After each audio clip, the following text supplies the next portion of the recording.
listening to Mr. Allard's Neighborhood. Small town feel with big time ideas. After all, you are entitled to Brad's opinion. Here's your host, Brad Allard. All right. We welcome back our old friend, Chris Fletcher, back to the show. And we're going to talk about the budget.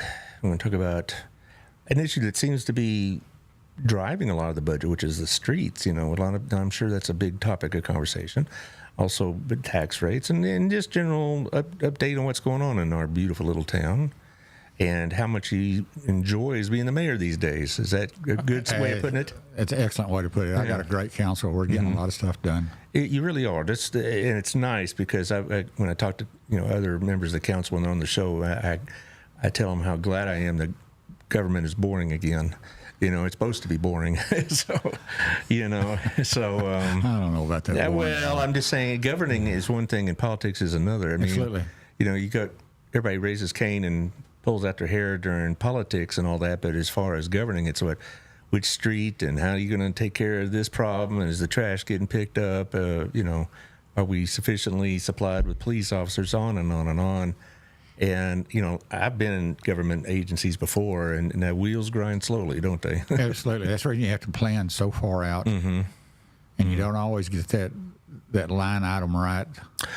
I don't think if anybody's looking at the budget closely, they would have much of a problem with it. I mean, I don't see a lot of, shall we say, frivolous ideas. No fluff. Yeah, it's really not right now. We've cut all the projects back to try to get through the financial mess that the country's in. Yes. Well, don't worry. President Harris will take care of that. Don't you see? She's going to take over the economy, tell us how much our gallon of milk should cost us. And every time you say Kamala, your eyes flutter. I don't know what that means. I don't mean I'm having a stroke or something because of the idea of it. Maybe that's what it is. No, anyway, I'll leave that for another show. But I see a Kamala sign out front. I'm leaving. No, please. Are you kidding me? No, that ain't happening. But anyway, let's talk about our sponsors and then get on to the budget. Okay. Of course, our friend Otto at Our Place. Everybody goes to Our Place. Also, Gina's. Have you been to Gina's yet?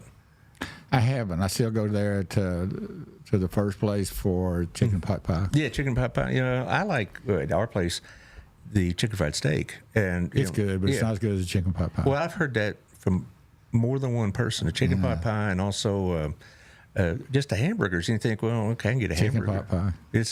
I'm sorry. Did you know that Otto's opening up a restaurant down the street from here? I mean, literally down the street from here, and this from the studio. What is it going to be? Another? I don't know exactly. No, it's not going to be in Our Place, I don't think. But I think it's going to be a hamburger place. He got too much time on his hands. I mean, he's got, I guess. But no, they just announced they're going to redesign it. It was an old Chicken Express or something like that. It's right in front of the. Oh yeah. Yeah, when you drive back towards Renfro or Crowley Road, actually. You'll see it'll be on your right. It's near the House of Air or Boo Rays or what all that. Okay. Yeah, in the strip center. Yeah. He's gonna. I don't know when it's gonna open, but he's gonna start renovating it this week. I'm happy for him. That'll be good. Well, and then of course Gina's, of course, is. I think it's great pizza. And what I like about it is it's got the atmosphere and watch TV, watch the ball game, whatever. I think the problem I got is the fact that Nancy and I very, very seldom eat in Fort Worth anymore. We used to go there because we didn't have all this here. Well, now when you eat in Burleson, and we try to eat at different places. That's a lot of people to go through the loop. Well, you're entitled to have your favorite place. I mean, I do, but I'm not going to say which one. I know. Well, okay, but I mean, it's right now. Station 330 has got some great food. Right, but then you go over to the Brew. And they've got the pasta I like, but then you go to Eagles Point, and they've got this Philly cheesesteak. I need to try that because I haven't been to the Eagles Point, but it's a little loud. Yeah, but I tell you what, that sandwich is really good, and all that Razzoos and their pasta. I like pasta. I guess my favorite restaurant, besides of course Our Place and Gina's, I like Fresco's very much. I mean, that's yes, they've got their little ribeye. And my wife and I have gone to the Rim a couple of times. She really likes her hamburgers. My wife really likes hamburgers, which is... Well, see, that's Grumps. Yeah, well, that too. But Grumps is for a different kind of reason. And it's like take home or just, whatever. The Rim is where you go and, she likes a little sangria thing. I like grabbing it and going home anyway. Yeah. But go to Grump's and get jalapeno bread, pepper jack cheese, saute the onions and the jalapenos, and take it home. And their French fries. And they're fried I've pickles eaten at too. Grump's dozens of times. I know. Yeah, It's good. And so Burleson really does have a lot of good places. And you're right. When I moved here in '91, we had Golden Corral, which it was pretty sketchy. They open up and they're good for a while. I tell you, the deal that got me on Golden Corral is when they started the chocolate fondue. Yeah, And I looked over there, and here's a little kid with a second knuckler underneath the chocolate, licking his fingers and going down. Oh, well, that was probably my son. I thought, Yeah. Well, where the first one was where I think HTO is now, and it was, oh boy. And I remember that. And then Old Country Steakhouse, where our place is. And then we had, Jose's, and that was terrible Mexican food. And now, now they've got all this development going on there now. Be careful about what we say here. Well, it's been gone 30 years, all right? I mean, I'm not slandering. If there's a restaurant in town I don't like, which I really can't name one, but if there weren't, I wouldn't say anything. I'm the same way. Fuzzies, Fuzzies just knocks it out of the park on. And I got the trailer trash dirty. That means they put queso on it. Yeah. That's good. And then right next door, Nancy's really nuts over I think it's Asian food. Oh, Panton? The Thai food? I think so. Yes. Yeah, right, there you go. And so, no, I'm not going to be getting sued by Jose's because they've been out of business for 25 years. So it's hardly like I'm costing them any business now. Don't say you can't get sued. Oh, well, all right, I'll take my chances on that one. Also, well, I actually do have a couple other sponsors, that pay. We just got down this rabbit hole, Wild Cigar Culture. It's really good to be back, Yeah, Brad. it is. It's nice. It really is. Of course, Wild Cigar, I guess you haven't picked up cigar smoking just yet, but we'll get you there. Or maybe Miss Nancy. She'd probably like a good cigar, you think? Yeah, bring it up here. Yeah. Well, I joke about with my female guests, but I've gone in there more than once. And I remember about a month and a half ago, went in there for a little, I guess you call sponsor care, whatever you want to call it. And there was a group of 4 women, and they're sitting around having a drink, smoking cigars. And I thought, there you go. They must have listened to Mr. Allard's neighborhood. I don't know. Anyway, thank you, Chris and Nathan, for what you're doing. They do a lot of good stuff for the community as well. They do. They're very supportive of some of the nonprofits here in town, as all the sponsors are. I mean, and current and former. I'm really blessed to have some people that take an active interest in what goes on in this community. Also, our friends over at Old Pro Roofing, John Williams, 817-734-2756. You don't want to wait till it's raining to have them inspect your roof. Of course, it may not rain again for a while, so people think, I'm good to go. And then we have this, flood in mid-September or an ice storm in October. And then you find out you need some work on your roof. That conditions, that's what's happened to our roads. And we weren't budgeting for that. So, well, he came out and did my roof inspection about 6 weeks ago, and he said, I'm fine.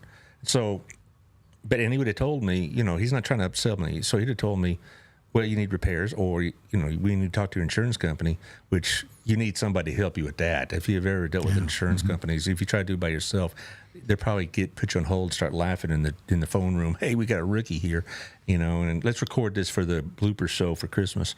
So you want to talk to somebody that knows what they're talking about, and so John will do that. And also Jeff Kelly at the Wethington Agency, a lot of good real estate deals going on. They say the rates are coming down. If you really want an expert opinion on that, Jeff can tell you, or Candy Gow over at Camco can tell you. But they say this. I just reading it in the papers. But anyway, call Jeff 817-781-0546 or Jeff at jeffkellyrealty.com. I know that when I built my house way back when, the interest rates were like 9.25%. And I'm thinking that's a lot. But the thing is, as the rates came down, I've been able to refinance it more than once to get the rates down and whatever else. So there you go. We got a lot of people watching today. Victoria's watching you. Alex is watching you. There you go. So make sure you behave yourself. All right, Railroaders. Season's coming to an end soon. Labor Day weekend is the last weekend of the baseball season. That's regular season. We're in the playoffs. Well, the playoffs, yes. I don't know what their schedule is then. I need to get Kay Goodell back on the show. I've been talking to her. off the air about what's going on with the railroaders, and she's kind of covered up to her eyeballs and stuff. But Kay will be back on the show at a soon date. Oh, Victoria says, "Hey, Mayor," so that's good. Hey, Victoria, she's my brain trust on one side. Is she really? Well, she, yeah. Of course, I'm with that so position. proud of her. She has really stepped up on the cog and stuff of that nature. Yeah. Well, yes, then that's Victoria, and that's what I knew of her a long time ago. That she was going to be involved in civic life. She was not going to be just some 9-to-5 type person. She was going to get involved in the community, and boy has she. So I'm glad to see it's happening. Doing great. Yeah. Well, speaking of the city, you haven't formally voted on the budget yet, but you're going to soon, right? Yeah, it's pretty much locked in. Yeah. Yes. But just maybe tweaks here and there, but you're not talking about a major overhaul anymore. No. And let's go back to the last budget. I remember the last one, the one before. We had everything in place, and the economy just tanked. And we had our officers were getting headhunted by other towns. Firefighters were leaving, going to other towns. 2 weeks after we had passed the budget, we had to do supplementals to raise their pay because we was losing them. Right. So in a time that we have right now, yeah, the budget is pretty locked in. Every budget that I've had has been very, very conservative. We don't really maximize our growth rate. So we're setting good, but we still got to be mindful of what we're doing. We have no fluff in our projects we want to do. We've kind of eliminated all that. We're clean. We're looking good. And we've got Harlan is our new deputy city manager. I don't know this gentleman. He has got a finance background, and Tommy, our city manager, they're doing great. Fixing a lot of stuff. I've met Tommy on our BOF meetings, and I've been impressed. Alex Phillips says, "Good morning, gentlemen," which makes me think he may be on the wrong podcast. But Alex, have you called Patsy yet? Yeah. Well, yeah. No. Well, yeah. That's a name that everybody knows Patsy, right? Yeah, you see her coming, you better get your billfold. That's right. Well, she's part of that, not just the BOF. She's in like 18 other different outfits in the Chamber of Commerce and all that. Yeah, she's the kind of people we need in this community, and we're fortunate to have that many. But as far as the budget and all the rest, when I was talking to Victoria before, and I've talked to a couple of the people, and they're kind of connected with the city, they're telling me that the streets are where the most concern in the budget is. Because, it was number one on the citizen survey. Right. Number one. Okay, and another thing that's going on is the fact that we have a lot of roads in the ETJ that we're responsible for. Even if they're not in the city limits? Correct. Yes. Is that 714, for example? I believe so. Well, that's to me. If you ask me, what's the number one road that needs repairing and fixing, it'd be 714. You can't make a list. You actually can't. So set your criteria on picking a road. Is it the ones that's doing damage to cars, or is the one that's the most used? Because if you fix the ones that's not as bad, most used, if you don't do that, they're going to get bad. Right. You need to give me a list on how to handle that. My personal opinion is I've gone down 714 because when I go from my house to like HEB or that part of Burleson, I want to bypass that big old knot of traffic around the administration building and all that business, around Walmart and everything else. So I'll go down that, what used to be kind of a country road, but down there putting out a real large housing complex out there. And it's basically just a 2-lane blacktop that's been beat to pieces. And I don't see how that's going to sustain the traffic. See, that's our problem. And we still have a massive amount of people coming this way. So, yeah, there's going to be a lot of things to discuss on that. But we've got a plan long-term. We did go up on the rate a little bit. But everybody, remember, when I took this job, we was at 74.5 cents. We're in the 60s. We were shooting for the low 60s. We were getting pretty close, but we had to go up. I mean, it's not, and we cleaned all the projects, all the wish lists got cleaned up. Everybody cut a percentage back in their departments.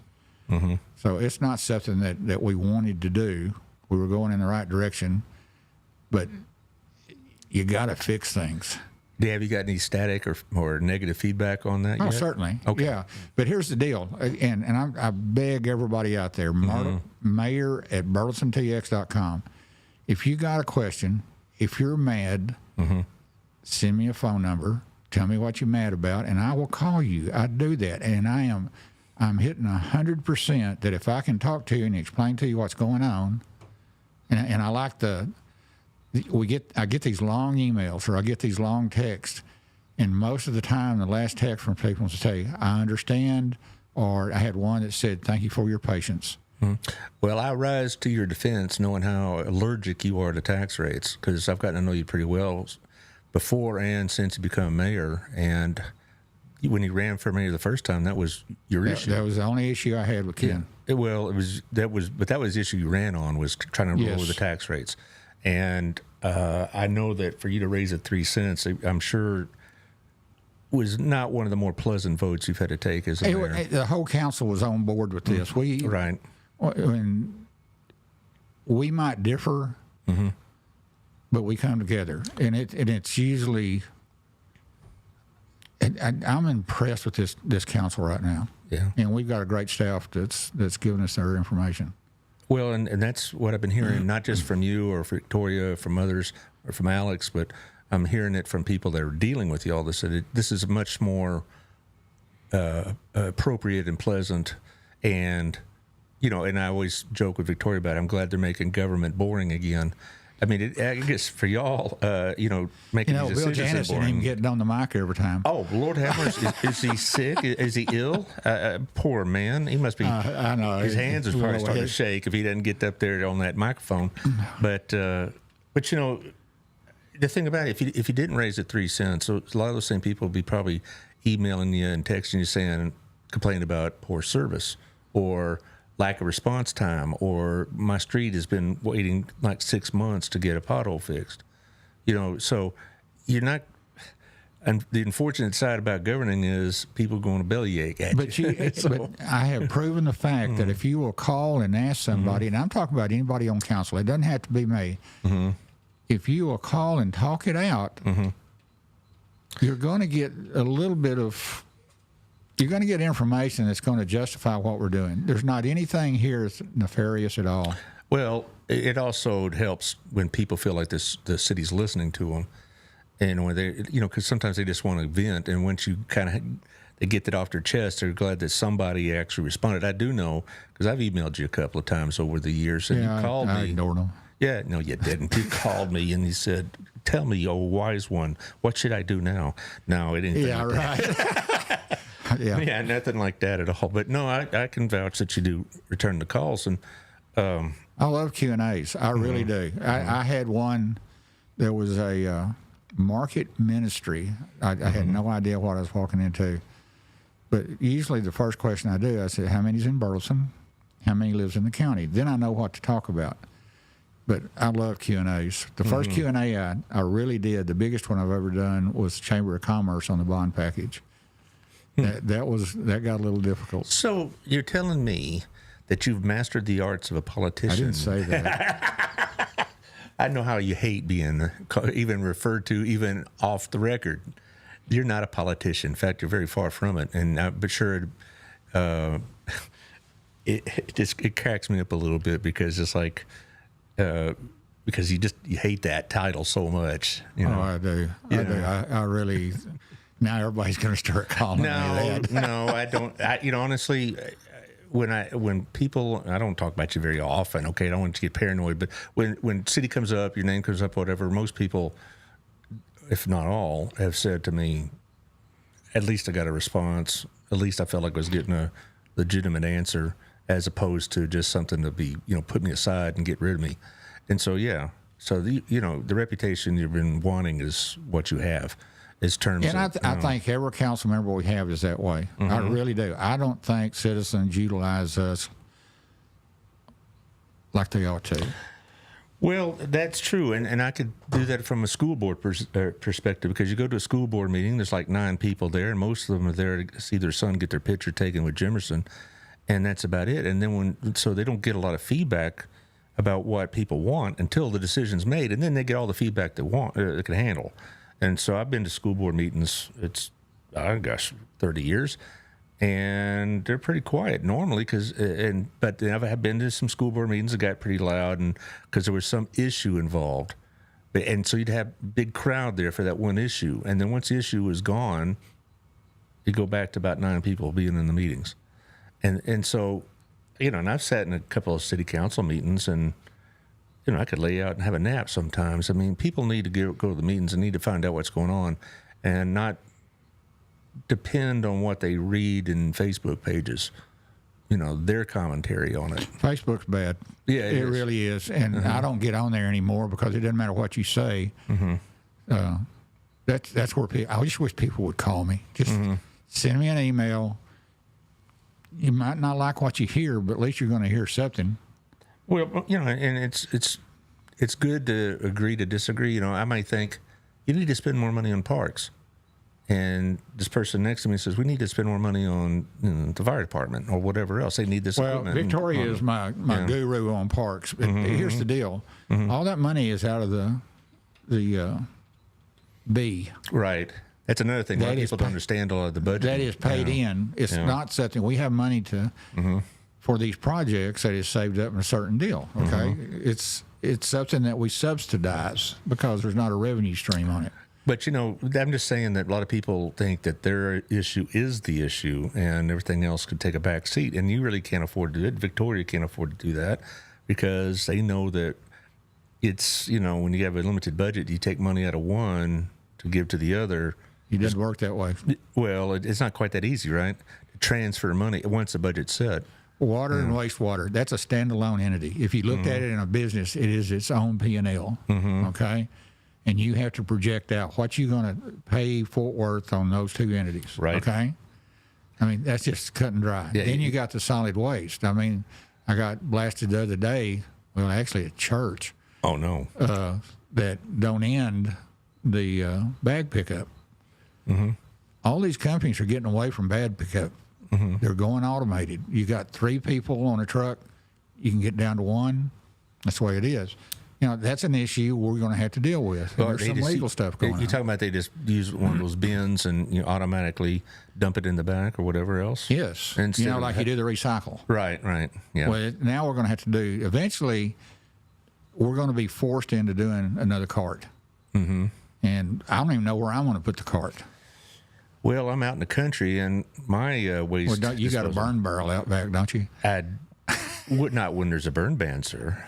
Well, just Yes, I do. But usually I don't burn trash. I usually burn, limbs and stuff like that. But, I have Republic Waste, and my bill's gone up, since I've had them. Everybody is. Yeah, and I'm, I could be as upset about that as I want to. And if I want another waste pickup, I don't know if it'll be any less money. And so I think that's another thing. A lot of people, I didn't really know this until more recently that a lot of the things that y'all have are connected to Fort Worth, and they tell you how much it's going to be. And literally. And you really just going to have to write the check and be happy with it. One of the things is a newer sewer line, $14 million. They didn't get our opinion on that. They said you need $14 million. And that comes out of the waste, water, and the solid waste, okay? Water, wastewater. Okay? Well, and, living in Burleson probably is more expensive than it used to be. You going to be all right there? We got the water there if you need it. No, I'm good. All right. But we don't want to do CPR on you. That's no mouth to mouth, please. Your CPR is stomping me on the chest. I know that. Yeah, okay. But as far as now you got me lost by train of thought. Not that tough to do. No, really. Okay, fine, Taylor, and go.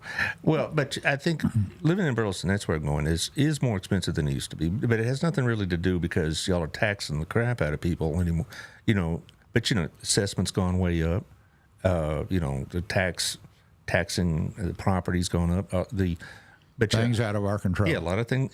People I'm sure call you up and want to rant about their tax bill from the city, but other than the rates, you have very little control of that, right? We're fighting. I know one of the things I'm proud of is bringing all the mayors together. And we got a phenomenal county judge now, Bedecker. we're all united in holding the CAD system accountable. Well, I know there's some things going on. I was going to let you talk about that if you wanted to, because I know there's some. I can talk about it, but I can't. Pieces. I'm not as versed on it like Greg Cooper is. Yeah, well, he was on last week, and he's got it down. All right, what he talks about is stuff that he has researched, and he will tell you, I don't have all the answers yet, but I'm working on it. Well, he's going to be on again in about 4.5 weeks. That's a show that everybody needs to watch. That is very important. Well, from what I understand, Taylor and Jill, are y'all getting together and discussing some of this? Yeah, we have some stuff in the works. Yeah. And that was a quick answer. Well, I think they're going to get together very soon. That's what you get with Taylor Perky. That's right. Oh, listen to him. Anyway, but I'm just saying, Cooper knows what he's talking about. And when I know that he's kind of been on a hiatus, but when he gets that thing going again, I will be a listener. I promise you, because he doesn't just talk about city of Burleson taxes. He talks about Johnson County and school. He talks about comparing that to other counties too. Mm-hmm. Yeah, so he really digs in on this, and so I would highly recommend his, listen to his show when he gets back, and it'll be very soon. I know he's anxious to do it again. It's been I don't know how long. It's been a little while, but he's anxious to get back on the air, so to speak. But anyway, as far as the other areas of the budget, another issue that's very pertinent is first responders. All right. Were you able to maintain the salary and the equipment and everything you needed to keep both our fire and police where they're needed to be? Yes. Okay. Yeah, and that's a very simple answer, but I was really, when we did the bond package, we put in $36 million for the reconstructing the police department. That went to $70 million. Right. I don't know exactly. I won't talk about everything that happened. Right. But we were able to get it back down to $40 million without giving anything up. Well, you mentioned that before the show, but I didn't know if that was something that you were going to be comfortable talking about. But you can tell us now that you got our interest in it. How did it get down? How did you be able to? I don't really know. I know a lot of things. Have you been to Wild Cigar too often here? You're smoking too many cigars? I have been sucking it. All right. They restructured the buildings where they went more vertical. Mm-hmm. They changed the dispatch, public safety dispatch, from having a standalone building to putting it on the second floor, which is where Ashley wanted it. Mm-hmm.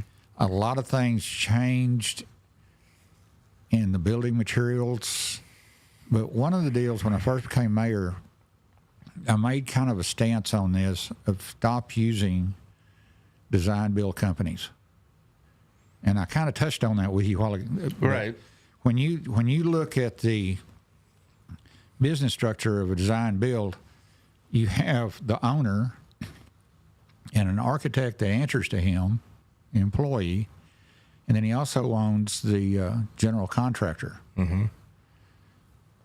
At the architect level, when you design something, and I lived through this when we built our church, Burleson Church of Christ, when you get bids and the architect has specifically called out a brand, there's no bid process. You're not getting the best price. And this is called value engineering. We used it at Texas Overhead Door. Somebody would spec out a brand on a type door, like the high speeds that goes in the fire stations. There's several brands out there that do the same job, same quality, but if you pick this one particular brand, which the architects would do, the price was sky high. Mm-hmm. So what we do now is we hire an architect.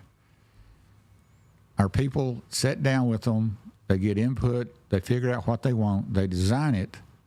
We have a construction manager that we hire to run the job, make sure everything's being spent right.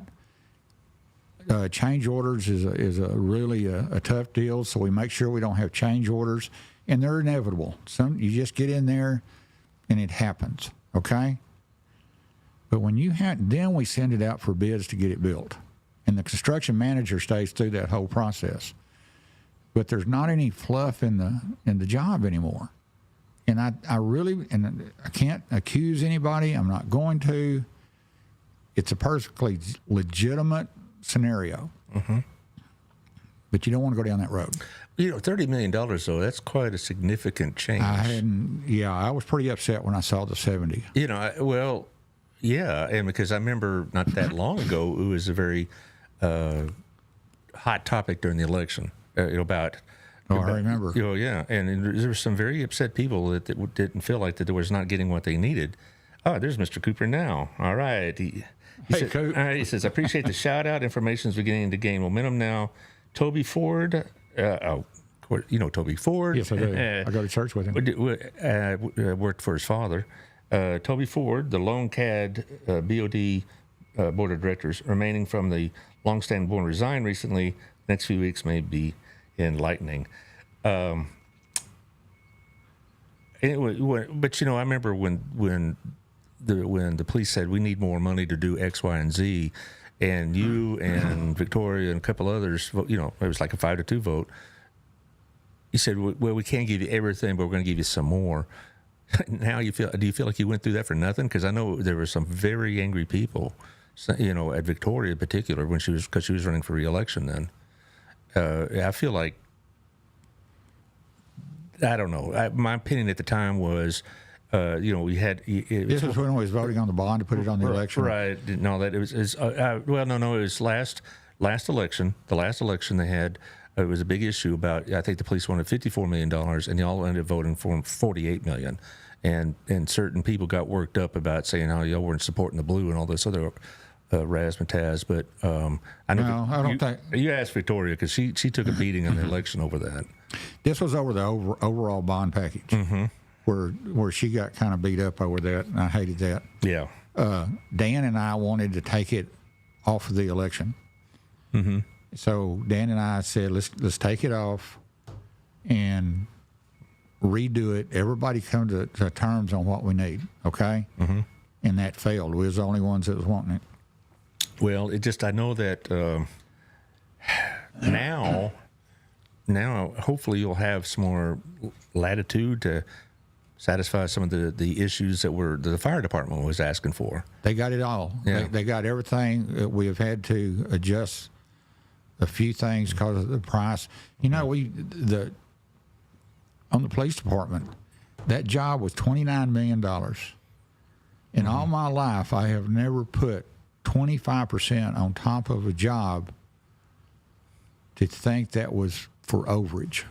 Never that large. So you just budgeted for overage. Yes, because, by the time, you got to remember how slow everything moves. So we do this, and then we blew that out of the water. You said Mr. Hunley, whom is a friend of yours, says I'm in late, Chris. I guess he just late to the show. He means, but anyway, back to it. Sounds like just putting in 25% for overage sounds like the Chicago way of building municipal buildings. And here's something. I'm new as mayor on this, and I call it a pad. Now in business, we call it a pad. Yeah, I suck so much wind out of the room when I called it that. That's not a pad, sir. That's a margin. Oh, okay. Well, I can see why a margin. Well, I didn't mean anything bad by it. I just, 25%, and it wasn't enough. Now we came in. Now we're at $40 million. We're moving the gas line, getting everything. I mean, the Cordell and all his guys, they did a great job on getting this price down and getting what they needed. Yeah, and that really is great. It's great for the community, great for them. I'm glad the police and the fire are going to get what they need. And on to the next issue that's more important to me personally, I think, than some, and that is what the status of any kind of development going on Hidden Creek, because we've talked about it before, has all this other, focus on streets, on the fire, et cetera. Has that kind of put all that on delay? Because I know that... No, that would be up to the landowner himself, the developer. If he wants to hold off because the streets are bad, that's up to him, not to us. Well, no, I'm talking about, like you were talking about selling the softball fields. Of course, they'd have to go to a vote from what now I've learned. But, developing that Hidden Creek area for a convention center and selling softball fields and, not to just any developer, but, creating something similar to what Cleburne has with their convention center. and I've talked about, because, I had plenty of people on this show. They're doing all their presentations or all their seminars, whatever, either at First or at Pathway. And they're both great venues.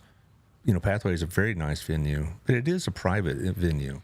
Same thing with First Baptist. I mean, the size and whatnot and what you can show there are limited. I mean, I don't as many Second Amendment people I got in my church, I still don't think they'll have a gun and knife show at First Baptist. But something like that, is that been kind of put on hold for a while? No. Okay, good. And I'm glad you asked. All right.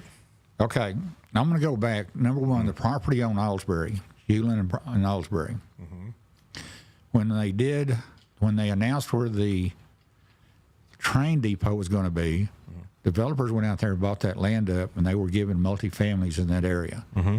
The land that we bought had the potential of a bunch of units. Okay, when we looked at it, and this is back in the day of Brian Langley, it was cheaper to buy the property and have an asset than it was to figure out where we was going to put those 7,500 cars. I mean, we kick them over to Hewlin and take them to where? Wilshire? Rather not. Okay, so this location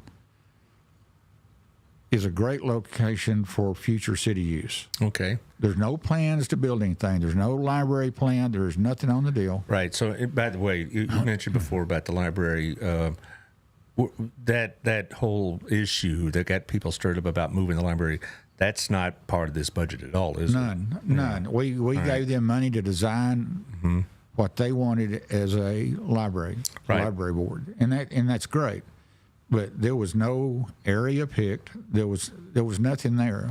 It just basically take a look one day, but there's no line item, and it's nothing. Start. There's no plan to build anything. All right.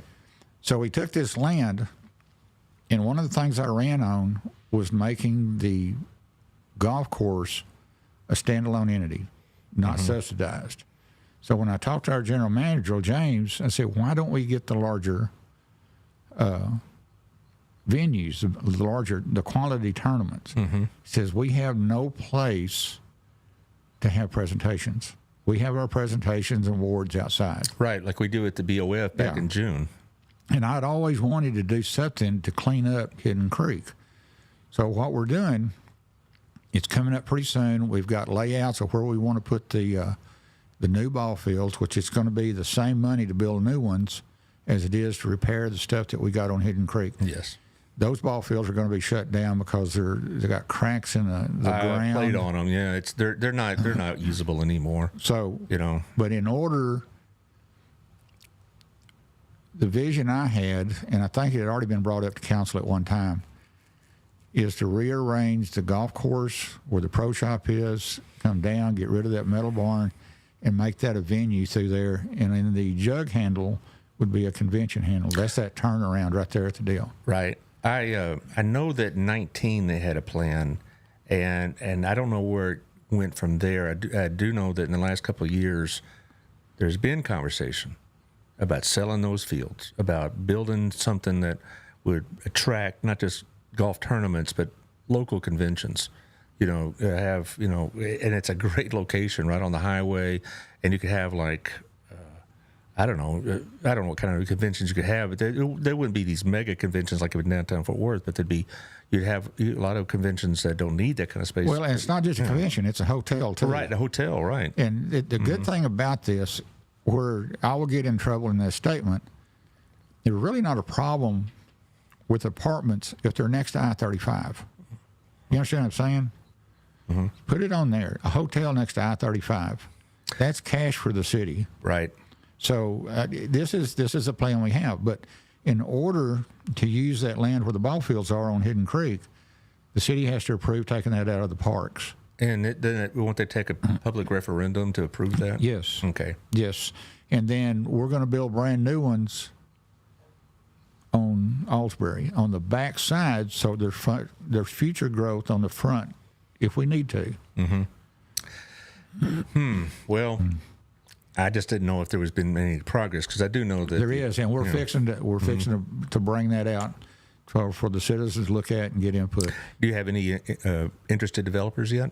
Yes. Oh, good. Well, I'll let it stand at that because I know you can't discuss that in detail. But speaking of interested developers, how about that piece of property where Hill College was, right next to? We've got people interested in that too. We're getting some designs, and that's in closed session. Okay. What is? Yeah. Okay. Closed session. I get that. What is your preference, or the council's preference for what is done with that property? Would you prefer retail, mixed use, or professional office space, or what? Well, if you can't answer I can answer it. All right. In my opinion, and I think a lot of the council members are the same way. We don't want it all bunched together. We want open space. We want stuff, but then we want a lot of retail. More retail. That's great.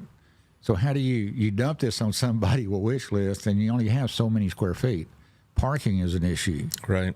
So we go through all of this, and someone's got to give us something that appeases everybody on the board. Well, at one time, they were talking about closing that street between that property and It's still a possibility. All right, and using that as a parking area. I don't know. Could be. No, we'll see. But this is in such the wish stage right now. I don't really know what I would prefer there, to tell you the truth, because one of the things to talk about with Alex is, don't we have enough of X? And then and his response always is, not if they keep putting X here. If we, I'm thinking, wow, we have a lot of coffee shops. Well, apparently we drink a lot of coffee in Burleson because we keep getting more coffee shops, and so they put their money where they think they can make some. Speaking of Alex, he'll be on next Monday, and he'll tell me nothing. I say, tell us the secrets. Oh, he will tell you. You got to know how to ask the question, Brad. Yeah, okay, fine. But yeah, I'm not the mayor either, so I can't ask that question that way. But I get on there and say, tell us what's coming. He doesn't always give me an answer either. So. I said, what's coming next? Oh, thing. Yeah, the stuff or whatever. Oh, this is coming. Maybe. Blah blah blah. You got to remember. People own the land. They kind of dictate what comes in. Right. So it's not. Well, we do drink coffee because every time I go by, some of these drive-through coffee places, there's like 5 or 6 cars in line. So, I always joked about Burleson. We have the best dry clean shirts because we have dry cleaners everywhere. We had the best manicured nails because we have salons everywhere. Well, here's another one. The trade school that's coming in, Craft Masters, they've got their own brand of coffee. And it's an award-winning coffee. Good. Well, that Craft Masters is going to be a big outfit on West Town. It's going to be pretty cool, isn't it? I think it's going to do a lot. I think it's going to drive a lot of people to live in this area, even if it's just in temporary housing. I don't know if you've been to Hill College over in Cleburne, but they just finished. You've seen that big apartment complex? Boy, it's going to be a boom town for Hill College because you can have students that could live there and walk across the street literally and go to Hill College in Cleburne. You can't do that in Hillsboro. Well, we've got 2 new lanes going on the toll road. We got just about to have our seats done to get from Wilshire over to the toll road. The thing that's fixing to happen. I've been working with Betsy Price on Texas A&M Law School downtown. We've talked quite a bit on that. You get that going. You've got Tarleton adding on, and then you got the trade. So the toll road's going to be kind of an education road. When that takes off, and Rocky's got his 3,000 rooftops, we got another development that's trying to figure out a way to go. That's going to, and now you've got not just Burleson, Joshua, Cleburne, and Godley all growing. Now, this isn't people we're asking to move to Johnson County. This is the demographics set by Texas. The state of Texas is telling us who's coming here. And I keep using the number 200,000. It should go down, but it's not. 200,000 for this county? Or yes. How many are in the county now? 190. Okay. So we're going to double.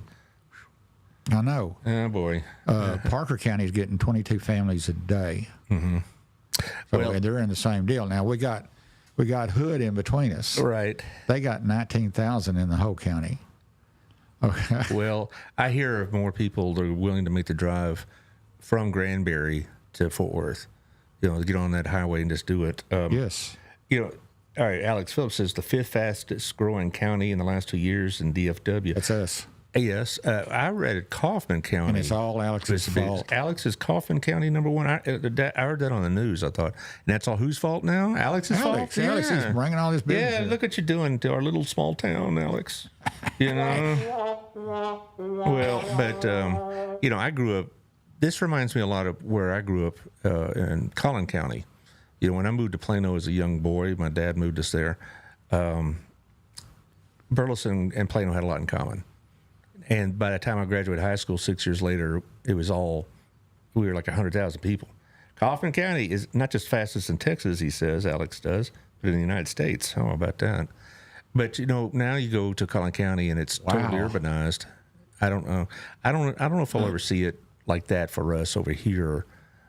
But I do know that I was just over there 2 weeks ago over in Collin County, and you go from Plano to Allen, McKinney to Prosper to Frisco. I mean, there's not a lot of daylight in between those communities anymore. There's not. There's really not. I do want to give a shout out to some of these guys that's helping me out on this, like the mayor of North Richland Hills, Oscar Trevino, Victor Vandergrift, Tom's son. These guys have just been awesome. And friend Tim Spears here. I recall when I was a kid, Plano was a small town, and then the tollway went in, and boom, and that's true. When that North Dallas tollway went in, and same thing's going to happen to us. It made the whole west of town grow. Yeah, that'll be the new growth over on the west side. And so you'll have all those issues to deal with, and I've talked to some of the old timers, and I feel like an old timer now because I've lived here since '91, taught here since '88, so I feel like an old timer now. And you look like an old timer. Yeah, boy, I feel like it too. We got a mirror going here. I know. I am slowly degenerating, but the town is different, but it's better. I mean, it really is, because you have much more of the amenities that people want to have in a town, and you have a higher level of service, I think, that now by the city and by the schools and whatnot. And you look at the school district, I mean, we have a lot of things here that even big city districts don't have. So now there's a lot going on here, and I guess you get to sit at the top and see all this. Well, I see a lot of it. I really, really do. The issue that we've got is we've got 51,000 in our town, and we border right next to Tarrant County. We get the big city problems on 35. We get all the traffic from Johnson County coming through us. If we just had to deal with 51,000 people, it'd be a piece of cake right now. But we have to deal with everybody else, and our law enforcement has to be larger than a normal 51,000 population town. Our fire department, I mean, when we have a wreck on 35, we go. Police goes. I mean, you cannot use standard numbers of 51,000 people on our town. It doesn't work that way. Well, and we've talked about before about the other side issue. Oh, there's our friend Jackie Jones. Hey, Jackie. I was wondering if the city was looking into a solution for the homeless. You read my mind, Jackie. I was about to bring that up, actually.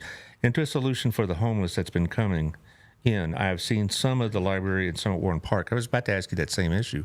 She must have, Well, that's good. I'm glad you brought it up, Jackie, because I don't have an answer for you, and I'm sorry. Well, if you had an answer, everybody in the country would like to hear it, because they have this is a problem everybody's having. I've been going to the Tarrant County Homeless Commission and listening to them. They're actually building homes in Fort Worth, and the problem we got.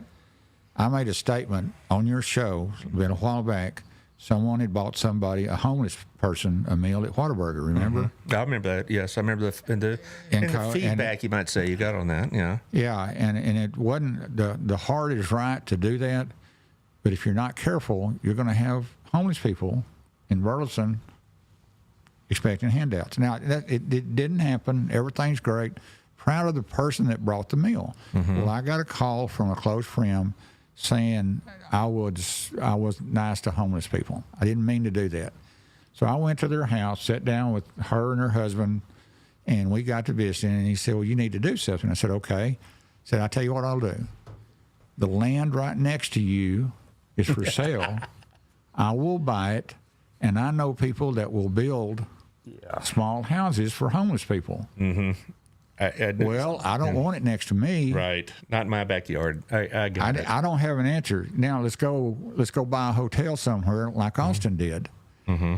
That hotel, $7 million, is now a problem with drugs, maintenance, everything in the world. And the other problem you have is the drug dealers are hiding in the homeless populations. We got one behind Euclid Hospital up here.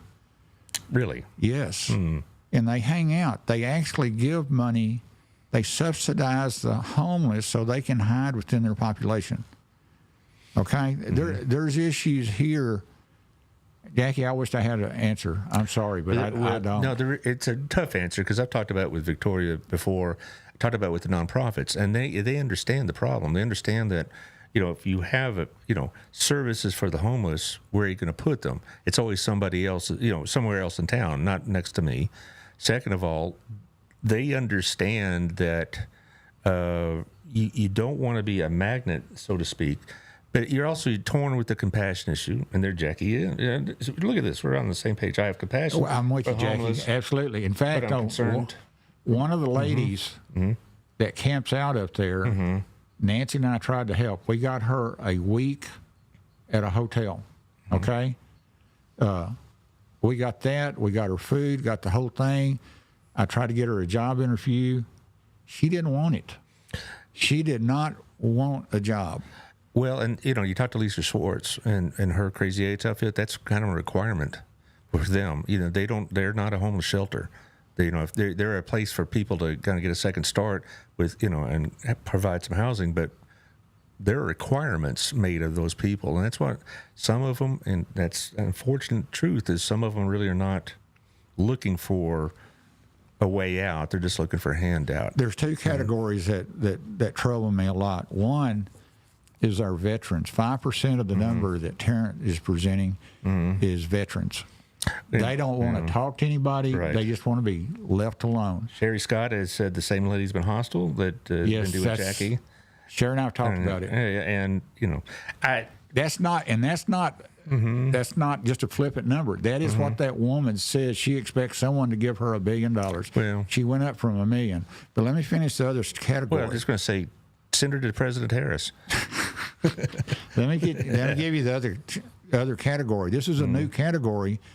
That these are families that are living in a car that can't afford rent or their house payment. They've got jobs, but they can't make ends meet, so they're homeless. And that's the one that we could fix possibly with the trade school. Nancy and I are going to create the first scholarship at the new trade school, and maybe this is a leg up to some of this that can help these people. Thanks for asking that, Jackie. I tell you what, I feel guilty when I go by the intersections and I'm second guessing should I give money? Should I not? Well, I hate to say this, but you don't need to give them money. Right. A lot of those guys are crooks. You see a little pregnant woman out there, I bet you any amount of money that she's not pregnant, that she's got a bag on. Well, we're raised in the Christian homes. I know. And we know what Scripture says about that. But, Scripture also talks a lot about not being an enabler. Let's put it that way. And sometimes I have the same dilemma. If I give this guy a couple of bucks, am I enabling him to continue in a lifestyle or am I really he's just a pass through for somebody else to get the money and that kind of thing? I was really bad about picking people up and taking them place, and my wife used to get so mad at me. I picked this one guy up and took him to Hillsboro and put him on the bus, and I turned back around and he had cashed the ticket. All right. Okay, and here's my deal. Here's the deal. We are to help people. When you give money to somebody, you did your job. Don't worry about where the money goes. If you want to help them, help them. I have a problem. My wife is extremely generous, and I'm really, really proud of her. Mine too. Okay? You give, and then you move on. Don't worry about how it's spent. Well, here's the thing. A month from today, then on the 19th, this room's going to be full of nonprofits. It's North Texas Giving Day. Yeah, I'll drive by and say, hey, honestly, I mean, there'll be I have about 12 different groups coming on. I got to tell a story. Oh, go ahead. Tell Okay, here's a story. Here's the story. Within the last couple of weeks, there's a lady that works in the neonatal at Hughley, okay? She took the day off, but she was on call. She got called in, goes up there, and there's this single mom. And I don't think she was homeless because they took her to Whitney. But anyway, she had a preemie, 4 pounds. The nurse called her dad, who I know real well, comes up there, tells her the situation. She has nothing. He goes to Harvest House, talks to Jennifer. There is actually a car seat designed for preemies. Really? Yes. Harvest House didn't have one. Goes to Promises, talks to Summer. Summer finds one at Walmart and another you place. meant Next Step, right? Promises is a food pantry. Okay. Next Step. Next Right, Step. Yes. Over there by the gas station. Okay. Sorry. She goes above and beyond to find a car seat. Then they load her up with all this food and diapers, like a huge amount of diapers. And this was because of one phone call. Well, How our, and not just all of our nonprofits, but how they are working together. And Summer and Jennifer and Lisa, and I know I shouldn't name names because I'm going to accidentally leave somebody out. This is just a great town, and all the people. HEB has just been phenomenal. and I also give City Market a shout out. Oh, yes, Kurt. Yeah, Next Step really. See, I did it. I let somebody out. Well, I'm sure it's fine. I mean, because it is so many people that are like that you can't possibly name them all, and a lot of people probably are fine with doing it anonymously. But on the 19th of September, on Giving Day, they're going to come in, sit in your chair, and they'll have about 10 minutes to talk about it. And what really strikes me, and I've said this many times in the show, what strikes me is the camaraderie. It's cool, isn't it? It's a sisterhood. I mean, they're all women, except I may have Sandy Mason at the American Legion. I've invited him, and he's going to try to put it on his schedule. So he may be the only guy in the room, but we're going to have up again, and it's going to be wonderful. We get more comments right now than I can read. Well, basically, Mr. Cooper is giving you some credit for how hard the council is doing, and he says, let me paraphrase: Mayor Fletcher is the greatest mayor Burleson ever had. No, he didn't say that, but basically he's saying that the council is doing very, very well. And also the fact is that we are in a unique position geographically we'll get growth. Alex mentioned earlier in a comment how many people actually do retail business in Burleson. It's much bigger than our community. I want to say something about the blessing boxes. Sherry brought it up. Okay. Those blessing boxes are amazing, and it's really cool how people put food in them. Sherry was pertinent in getting that going. Larry built a bunch of those boxes. Okay, so shout out to those guys. Yeah. But that's the nature of our city. How when I have a problem at a nonprofit, I can call a handful of people. It's taken care of. Now, Harvest House is just about out of food right now. Yes. So anybody that can help out on that'd be great. Jimmy Gibson is kind of like their manager, and he's part of our networking group now at BNI. And last Wednesday, he said, we're having a really hard time keeping the shelves full. Yes. Promises also, I see them every week because there's a couple of people in my Sunday school class that work at Promises. There's never going to be a situation that they're fine. They're always going to, but they are able to meet the need. But I hear Harvest House is having to either give less and it's not just with food, but also financial assistance. And so, Jennifer, I don't know when her next appearance, besides the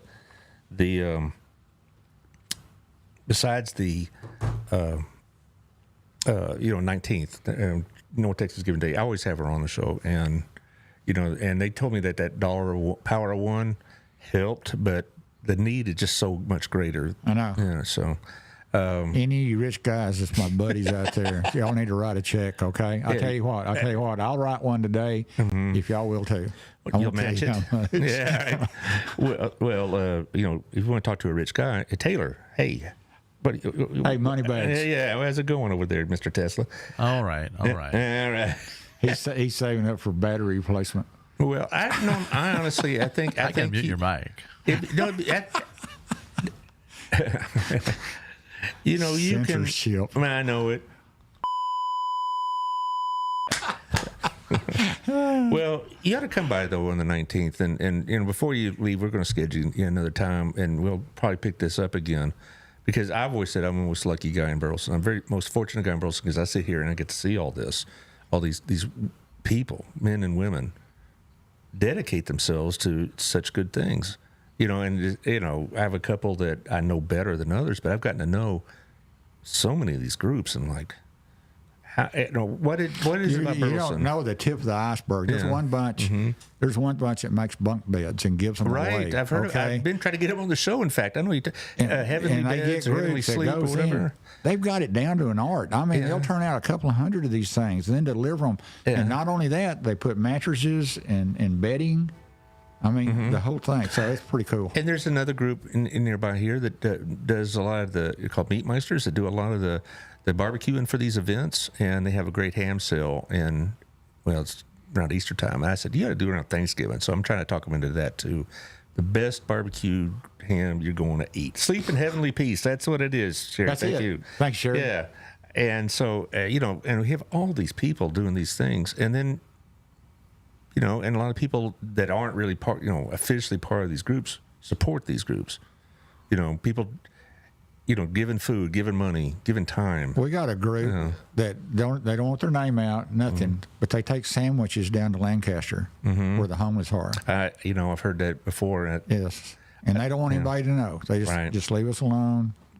You know, that's scriptural, right? Not to toot your own horn about that. Well, I've had a lot of fun. I've missed doing this. I'm glad you're back, and I'm glad we can do this. Yeah, it's good. It's been fun, and you know, I hope we can do it again pretty soon. I'm going to put you on the schedule before you leave. I don't know how your schedule is the next few weeks. It's pretty tough. We got a lot of stuff going with the county master plan. Right. Dan and Victoria's on that steering committee. They're going to be talking about the bond package on that. That's going to cost around $40 a citizen. It makes it eligible for matching funds up to 10 times. That federal fund can go for updating bridges. And we're working, I've already been talking to Ted Cruz's group, John Cornyn's group. We've got 3, Phil King, Helen Kerwin, and David Cook. We're having conversations with those leaders. From Corsicana, David Cook? No, from Mansfield. I'm thinking of somebody else then. Mansfield. He was the mayor of Mansfield. Okay, I'm thinking of somebody else. A lot of good things going on. United Way of Johnson County is another group Sherry is endorsing. I know that the food bank, the Meals on Wheels. Meals on Wheels, yeah. Yeah, they got a new director here recently. Well, I know September is a full month for y'all because you know, Victoria told me, you know, I was trying to book her for September's She said, I won't be able to make it because she had these things going on. Bill, which expansion? Bill, when's the next TxDOT meeting to update the citizens on the highway expansion projects? I don't know when they call those meetings on their own. We don't get a heads up, but I hadn't heard any meeting. But what area are you talking about? He types real slow. He's talking about I-35, 174. That's what I thought he was talking about, because I do know that it was about 18 months ago, the city announced that, hey, get your mind right because it's coming. They're going to be shutting down the highway. 174 and I-35 is going to be out there a little ways. That is a major intersection. I think the 35 and 917 is going to happen before that. Renfro will happen before that. I'm not sure about 917 going to Mansfield from 35. I wonder if we're going to get one of those mixed masters like you have up in. It's the Diamond. We saw it. It's the Diamond Exchange like they have, like you see over at Nebraska Furniture. Yeah. Okay. Right. That's a Diamond Exchange that you can actually get lost on the exchange. Well, I was thinking it's going to be like you see over in the mid cities, you know, go over at Hearst and all that. I mean, it's like it reminds me of my kids' Hot Wheel sets back in the day. It's going to be big. You'll be able to take 1187, get on 35 without a stop sign. But that's going to be a mess. Yes, it is. And they actually want to put a second level from 35 to south of Renfro. So that'll make everybody happy. Yeah, oh boy. You mean second level like they do in Austin? Yeah, you, Brandon Chris, he's a nerd. Yes, you are a nerd, Brandon. But Irma, I'm not going to call your wife a nerd. No, But she has she's nerd nice. Well, she and my son went to high school together, so I've known her forever. Okay. And she got a sweetheart, that's for sure. And Brandon, you're a lucky man, doggone it. Taylor, thanks for all you're doing. Tomorrow I have Victoria on, and she'll be here to. She'll correct everything I say. Nah, doubt it.